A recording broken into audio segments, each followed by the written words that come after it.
Não é curiosidade, meu Deus. Dá atenção em tanto detalhe. Aí quando você vê essas pessoas que fazem isso, elas engolem o camelo, né? São pecados tão horríveis, mas não era tão santo. Nossa, mas não podia fazer isso e aquilo, e cometia tanto esse pecado horrível que de fato é pecado. É muito preocupante quando a gente entra por essa linha, muito da aparência, muito de um comportamento, sem levar em conta o que nasce, o coração. Não? Isso aqui que a gente deve guardar. Jesus disse, é daqui que nascem os homicídios, os adultérios, é daqui, ó, né, que nasce as maledicências, é daqui que nasce a avareza, é aqui a fonte. Não entra em nós, não, sai de nós. É o velho homem. O maior perigo sou eu para mim mesmo, irmão. Não é? Eu tenho que ter cuidado comigo. O que eu disse, eu não posso confiar em mim, eu não confio em mim. O maior inimigo meu sou eu. Tem que ter cuidado com esse velho homem que não descansa, que é horrível, é um animal, um demônio dentro de mim, que é a minha velha natureza. É por isso que tem que matar, crucificar e sepultar esse velho homem. Então não deis lugar ao diabo. O demônio dentro do Senhor não faz isso. Eu não estou falando literalmente um ser demoníaco. Eu estou falando dessa natureza tão corrompida. Desculpa de cortar, essa questão quando os discípulos eles comeram em uma laguna, né? E Jesus disse que o que contamina o homem não é o que sai. Não é o que sai, é o que. Não é o que entra, é o que sai. Isso, o que significa essa palavra em si. Exatamente isso. A continuidade do texto, Jesus vai dizer assim, ó, o que contamina o homem não é o que entra nele, porque o que entra, né, também sai. O processo sai, né? Jesus está falando, é o processo. Entrou alguma coisa cerimonialmente que contaminou, vai sair. O que contamina o homem é o que sai de dentro dele. Aí ele diz, porque do coração do homem sai as maledicências, o homicídio. Então Jesus estava falando, vocês não tem que se preocupar com essas coisas externas, que elas não são a principal causa, o problema maior. É o interior do homem, são os pensamentos do homem. É o próprio homem dentro de si, onde a gente não vê, onde a gente não enxerga. E onde o Espírito Santo e a palavra de Deus penetra e precisa transformar. É no interior de cada um de nós. E isso Jesus disse, inclusive, na continuação da conversa, do texto, disse assim, que o copo você precisa lavá-lo interiormente. Nesse processo de lavá-lo interiormente, naturalmente e consequentemente, o exterior fica limpo também. Não é isso que Jesus disse? Então, essa é a questão, a preocupação interna. O Evangelho, amados, trata do interior, da natureza, do escondido, do oculto, de onde ninguém vê. O Evangelho, ele é muito mais rígido, muito mais duro do que os mandamentos do Antigo Testamento, que tinha um monte de regra para tudo na vida. Tudo, irmão. Tudo. Sim. Só para controlar o que o senhor falou de Paulo, no exemplo de Jesus. Dá para fazer uma junção com o que ele fala com a Pedro quando ele foi os discípulos? Mas, tá, qual é? Porque ele está limpo e não precisa, né? Porque ele pediu para assinar a cruz dele. Ah, sim. Jesus falou, né? Sim, não está tão longe não de fazer esse link, porque eu entendo ali, no capítulo 13, né? No fragmento de João, o que Jesus estava ensinando é de fato que, por que os pés precisavam ser, o resto não? Porque de fato eles iam continuar andando neste mundo, né? Então o pó deste mundo, a sujeira deste mundo, é mais ou menos como a garça, vocês sabem, né? Uma ave bonita, plumagem branquinha, as canelas finas e compridas. Alguém está pensando em alguém. Fina e comprida, anda na lama, só que a sua plumagem branquinha, né? Não mancha. Mais ou menos essa ideia. Precisa então, de fato, ter o resto está tudo limpo. É a continuidade dessa vida aqui, é o viver nessa vida. Porque o coração já foi atingido pelo Evangelho, a mente já foi transformada e atingida pelo Evangelho. Então vocês já estão limpos, falta o pé, que inclusive é uma limpeza diária, né? Por isso que Jesus ensinou a um lavar os pés uns dos outros. Esse serviço mútuo, né? É o que Tiago, aliás, que nós lemos, que a lavagem da água pela palavra, que Pedro fala, o que o próprio Jesus fala, o João fala no seu Evangelho, a lavagem, né, dos pés. A gente anda nesse mundo, irmão, que nos corrompe. Olha só, mas o coração, ele precisa estar preservado, a mente precisa estar preservada, mas é inevitável o contato com essa terra. É inevitável. É por isso que santidade não é a exclusão de convívio social. Que muitos dizem, né? não anda com esse, não anda com aquele, que é isso? Jesus ensinou, anda com ladrão, anda com prostituta, anda com gente ruim, vocês têm que andar. A gente tem uns ditados que anda, me diga com quem tu andas e eu tirei quem é. Então o que você diria de Jesus? O que nós falaríamos de Jesus? Seria melhor dizer que eles andavam com Jesus, não Jesus com eles? Não, Jesus andava com eles, é porque Jesus ia atrás. Jesus, na verdade, ia atrás. Jesus que ia na casa dos... Seria a multidão que caminhava com ele, né? Quando ele estava, a multidão queria estar? Só depois de Jesus vir, né? Só depois? Sim. Não, antes não fala. O homem nunca procurou Deus. A multidão nunca procurou Jesus. Esses dias, né? Quando Jesus ele saía para orar em algum deserto, a Bíblia diz que a multidão procurava ele, né? Então, era mais ou menos nesse mesmo. Concordo com o texto, mas pensa comigo, Jean. Por que a multidão procurou Jesus? Porque Jesus apareceu antes. Porque Jesus veio antes. O homem nunca procurou Deus. O homem nunca foi atrás de Deus. Em toda a história, desde Gênesis, desde o casal lá do Adão, que Deus veio até o homem. O homem tinha fugido, se escondido. E a gente vê em toda a Bíblia que é Deus que vem ao encontro do homem. E o próprio Jesus, no capítulo 19, verso 10, se não me falha a memória de Lucas, vai dizer, porque o Filho do Homem veio buscar e salvar aquele que se havia perdido. Então, a ideia, eu sei que o texto diz isso e tal, mas se a gente pensar um pouco mais profundo e anterior, a gente percebe que a iniciativa sempre foi de Jesus, né? Nesse sentido. Então, é um interesse, né? Oi? E há um interesse, tipo, né? Precisa. O homem nunca buscou a Deus. Quando a Bíblia diz assim, que aquele que quiser seguir a Cristo, pegue sua cruz, negue-se a si mesmo, pegue sua cruz e siga-me, né? Isso. Então, talvez seja esse o pensamento. Sim. De fato, que a multidão seguia ele, mas se a gente pensar um pouco mais... Poderia dar, né? Oi? A multidão seguia ele por aquilo que ele poderia dar. Sim. Tanto que quando ele está passando por Jericó, o cego fala, filho de Davi, tem misericórdia de mim, a multidão é a primeira a querer calar a voz. Mas o ponto aqui, o questionamento do Jean, muito bom questionamento, é que é o seguinte, quem procurou quem? Quem foi atrás de quem? Jesus disse, vocês não escolheram a mim, eu escolhi a vocês. Mas eu entendo essa nomenclatura que Deus ele desceu do céu para vir pregar, para vir buscar o que você havia perdido, né? Mas talvez o meu pensamento fosse esse, que quando não era Jesus que andava com as pessoas, né? Não estou dizendo que ele nunca estaria nesse meio, mas que não era ele que ia atrás das pessoas. Procurava as pessoas? Na verdade, eram as pessoas que tentavam se aproximar dele pelo que ele poderia dar, que é o que o Lucas falou. Em questão de milagres, essas coisas, se aproximou, se levantou um grande profeta, e a Bíblia diz que a fama dele se espalhou, e a multidão ia ter com ele, para ouvir a palavra, essas coisas. Ora, de fato, a gente percebia que as pessoas iam até Jesus, né? E ora, a gente percebia que Jesus ia até as pessoas. Mas eu digo assim, num conceito mais abrangente, é claro que a iniciativa sempre é de Cristo. E Cristo fazia questão de estar com as pessoas, e com as piores pessoas da sociedade. Aqui que eu acho que é muito interessante, e eu acho que a gente deve dar atenção a isso. Jesus sempre fez questão de estar com as piores pessoas da sociedade. Os leprosos, as prostitutas, as mulheres mal vistas, os mendigos, as pessoas que eram párias da sociedade. Jesus fazia questão, né? Ia na casa do leproso, ia na casa lá do...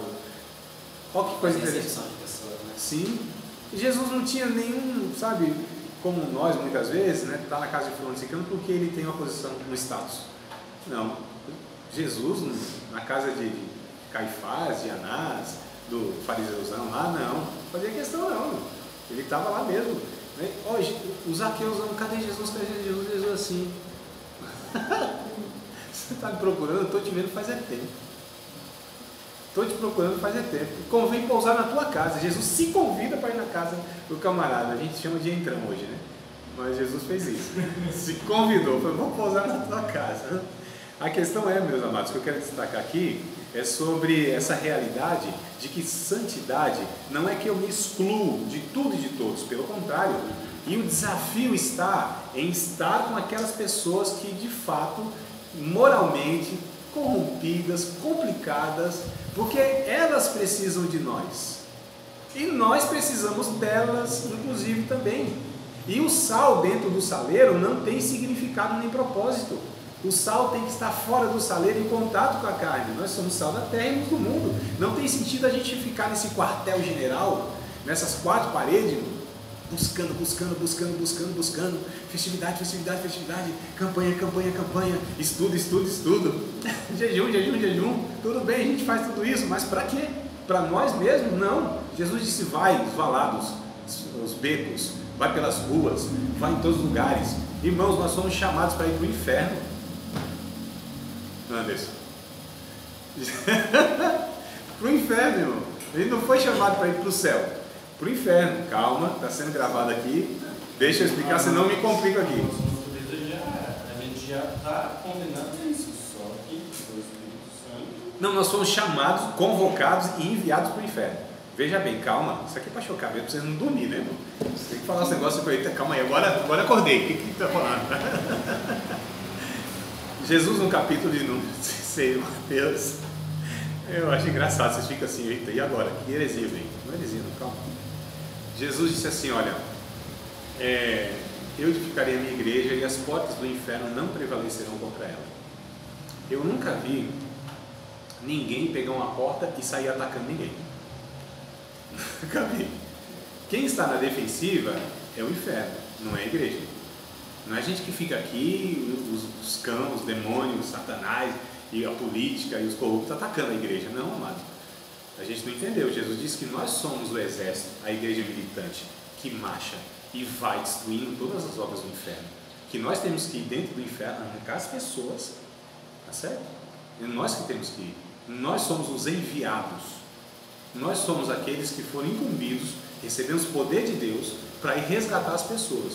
Pregar, não é elas que tem que vir à igreja, é a igreja que tem que ir a todos os lugares. A gente parece que perdeu essa noção e inverteu esse papel aí. Quando eu digo que nós somos chamados para ir para o inferno, é que Jesus disse: as portas do inferno não prevalecerão. A ideia aqui é o quê? É que nós, como igreja, estamos marchando em direção ao inferno, para expulsar demônios, para curar enfermos, para resgatar pessoas lá que estão escravizadas. É nós que somos enviados, é nós que somos comissionados. É nesse sentido, não é? Então, o que é a santidade? Porque tem gente que tem medo. Nossa, eu não vou... Tem uns irmãos que... Não sei. Eu não vou ficar muito com um rapaz lá que não definiu ainda o seu gênero, e vai que ele me influencia. Eu não vou andar com essa mulher, não, mãe, não pensando. E vai que essa mulher me corrompe e me influencia a ser infiel. Calma aí, irmão, que evangelho é esse que nós cremos? Que o poder do pecado é muito maior do que o poder que está em nós, para nós influenciarmos e não sermos influenciados. Que espírito é esse que habita na nossa vida? Será que tem menos poder de influência do que, sabe, o poder das trevas que está aí fora? Não, a Bíblia diz que não. Maior é o que está em nós do que o que está no mundo, não é isso? Então, santidade é justamente... É interessante, Jesus, qualquer um seria diferente mesmo. Todo mundo que tocasse segundo a lei, tocasse numa pessoa impura, uma mulher que estivesse menstruada, essa pessoa seria cerimonialmente impura por um certo período, tinha que fazer todo um ritual de purificação, aquela coisa toda. Se uma pessoa leprosa, doente ou alguma coisa morta, se alguém tocasse nessas situações assim, nessas pessoas, animais e tal, ficaria cerimonialmente impuro. Jesus é o contrário. Jesus, quando toca no morto, o morto ressuscita. Ele não fica cerimonialmente impuro. É Ele que purifica, é Ele que ressuscita. Quando uma mulher do fluxo do sangue toca em Jesus, ele não fica cerimonialmente impuro. É Ele que purifica a mulher. Quando ele toca lá no leproso, é o leproso que é sarado, não é Jesus que é contaminado. Olha só, amados. Então a gente precisa entender, santificação não é eu me excluir socialmente de todo mundo. Os monges dos primeiros séculos, que eram os cristãos, entenderam isso. Quanto mais longe da sociedade, quanto mais longe desse povo, a gente vai se santificar. E é fácil, né? Viver dentro de igreja é fácil, né? Viver num arraialzinho onde... Não tem, não? Não tem briga, não? Né? Coisa boa. Aleluia, mano. Não, dá o endereço depois lá para eu congregar. Não, lá no todo monte que falou. Ah, no monte? Tem, que eu já presenciei briga no monte. Já presenciou na briga no monte? Eu já. Deixa eu falar isso aqui. Tenho. A questão é, e aí, que desafio tem? Nós somos chamados para enfrentar toda essa realidade. Então, santificação é de fato quando eu tenho contato, né? Porque na verdade é uma natureza interiormente em mim que está sendo transformada. Verso 28, vamos continuar o texto? Aquele que furtava, não furte mais. Então, não é só deixar de roubar. Que eu quero ver a conversão na vida do ladrão, que era acostumado a pegar coisas dos outros. Agora ele tem que trabalhar, não só para ganhar o seu próprio dinheiro, para que trabalhando ele faça com as próprias mãos o que é bom, para que tenha que repartir com quem tiver necessidade. Ah, irmão, isso é conversão do ladrão, não é não? Já imaginou um negócio desse? O cara roubava, pegava o que não era dele, vida fácil, pegava dos outros. E agora, me converti, não roubo mais. Isso basta? Não. Trabalha agora. Trabalha para me sustentar? Tá bom, tranquilo. Não. Só para te sustentar não, é para você dar para o outro também. Aí, irmão, é evangelho, não é não?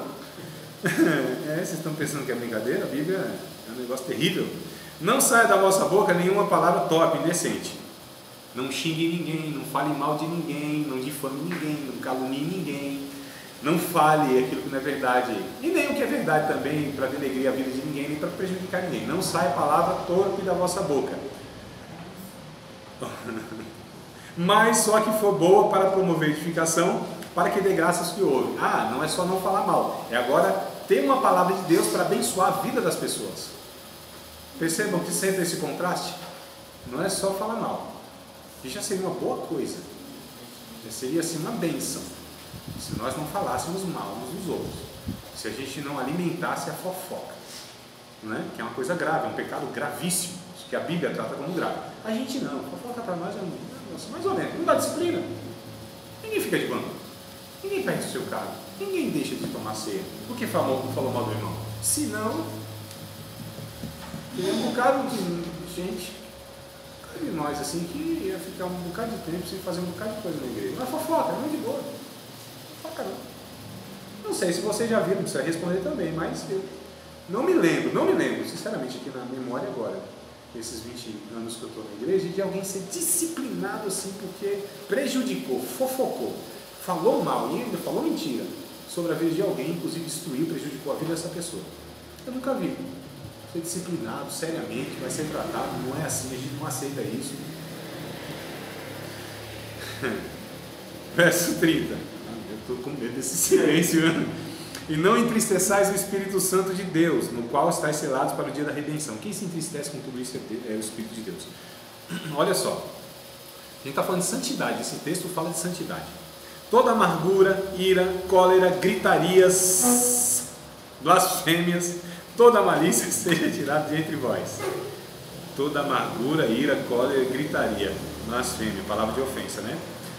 Então, tudo isso tem que ser tirado de entre nós. E aí o que a gente tem que fazer então? Se é tirado, tem que colocar alguma coisa. Antes, sejamos para com os outros benignos. A benignidade é a bondade em exercício, irmãos, tá? Porque tem gente que é boazinha, né? Mas não faz nada.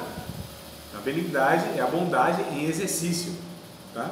Sejamos para com os outros benignos, misericordiosos, tenha misericórdia uns dos outros, compaixão, né? Se compadeça, olha só, perdoando-vos uns aos outros, como também Deus os perdoou em Cristo. Não acabou o texto.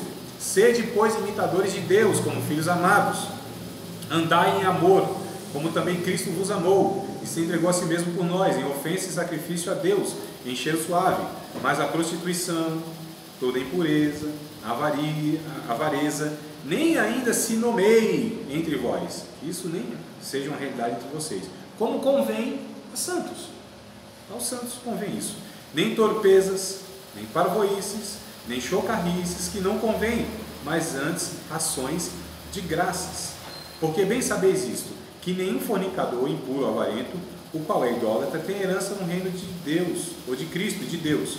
Ninguém vos engane com palavras vãs. Porque por essas coisas, essas todas que nós estamos lendo, irmãos, Paulo está dizendo, por tudo isso que a gente está lendo aqui, todas essas coisas vem a ira de Deus sobre os filhos da desobediência. Portanto, não vos sejais companheiros, seus companheiros, dessas pessoas que têm uma vida toda errada, de mau testemunho, Irmãos, a questão não é andar com o pecador lazarento, desgraçado, desgramado. Daqui a pouco eu xingo, né, se continuar. O problema não é esse. Paulo, em 1 Coríntios capítulo 5, Paulo disse, não tem como vocês não se associar com esse povo ruim, senão é necessário sair do mundo. Eu estou dizendo que aquele que se dizendo irmão tiver uma vida totalmente desregrada, mau testemunho, canalha, salafrário, mentiroso, picareta, 7-1, mercenário e por aí vai. Então esse, ó. Filho do cão. Eita. E Jezabel. O Jean já logo põe a faca e coisa, né? Gadareno. Vamos lá. Porque no outro tempo, o crente não xinga, né, mano? Mas tem cada circunciso em filisteu, né? Cavalo, os carros quebrados de Faraó, filho do capiroto. Não xinga, mas vai dando esses nomes. Porque no outro tempo eres trevas, mas agora sois luz do Senhor. Andai como filhos da luz, porque o fruto do Espírito está em toda bondade, justiça e verdade, aprovando o que é agradável ao Senhor. Não comuniqueis com as obras infrutuosas das trevas, mas antes condenai-as. Irmãos, não é só fazer, inclusive condenar.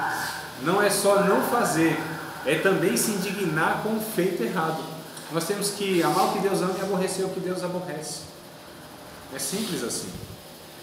Porque os que eles fazem oculto, até dizer, até falar, é indecente, é torpe. Mas todas essas coisas se manifestam sendo condenadas pela luz, porque a luz tudo manifesta. Uma vida de santidade é quando eu brilho tanto a denúncia da minha conduta, do meu testemunho, que constrange o outro, eu não preciso falar nada. A minha companhia, que sou luz, com aquele que é trevas, a minha luz vai incomodar essa pessoa. Sem fala, irmãos. É a conduta, a maior denúncia que um profeta pode apontar na vida do outro. É a própria vida. Santidade, né? De compaixão, de humanidade, de sensibilidade, de gente que é humana. Pelo que diz, desperta, ó tu que dormes, e levanta-te dentre os mortos, e Cristo te esclarecerá. Olha, esse texto fora do contexto tem nada a ver, né? Porque, portanto, vejo prudentemente como andais, não como loucos, mas como sábios, remindo o tempo, porque os dias são maus. Não, pelo que não sejais insensatos, mas sabei e entendei qual seja a vontade do Senhor em vossas vidas. Não vos embriagueis com vinho que há contenda, mas cheios do Espírito, falando entre vós com salmos, hinos, cânticos espirituais, cantando e salmodiando ao Senhor no vosso coração, dando sempre graças por tudo ao nosso Deus e Pai, em nome do Senhor Jesus Cristo, sujeitando uns aos outros no temor do Senhor. Aí continua o texto não para, irmão. A gente precisa ler a Bíblia assim, ó, como foi escrita, para que a gente entenda a mensagem. Eu poderia continuar aqui e o assunto é o mesmo, não muda. Paulo vai falar da relação. Agora, as relações na sociedade que havia: homem e mulher, né? Esposo, esposa, pai e filhos, filhos e pais, patrão e empregado, empregado e patrão. Ele vai aqui, ó, falando. Aí entra naquela conversa da batalha espiritual que a gente fala, né? Tal, vamos cingir com a verdade, capacete da salvação. Ele está falando de um assunto só. Uma vida de comunhão, uma vida de verdade, uma vida de conduta, uma vida de santidade, uma vida cheia do Espírito, uma vida que é diferente agora, por uma nova natureza que entrou na nossa vida. Não é, irmãos? Olha só, então a Bíblia faz isso, pega esses seres humaninhos, como Jacó, que somos nós, e propõe toda essa transformação e essa vida de santificação. E a gente se torna Israel. A gente vai continuar na aula que vem, se Deus quiser, tá? Sobre esse ponto, que eu acho que vale a pena a gente gastar aí mais, talvez até uma aula sobre Jacó, que eu queria entrar mesmo a fundo nisso, porque o propósito do curso, inclusive, é essa aplicação prática. Esse negócio que é para ver se a gente ouve aqui e pratica no outro dia. Aleluia. Aí, ó. Agora o coração de alguns acelerou, hein? Ô, André, não deu tempo de eu coisar tudo isso, pedir perdão, e agora Jesus vai vir. Olha a agonia dos irmãos. Vai ser assim, ó. Você vê? Não abrir e fechar de uma lâmpada, né?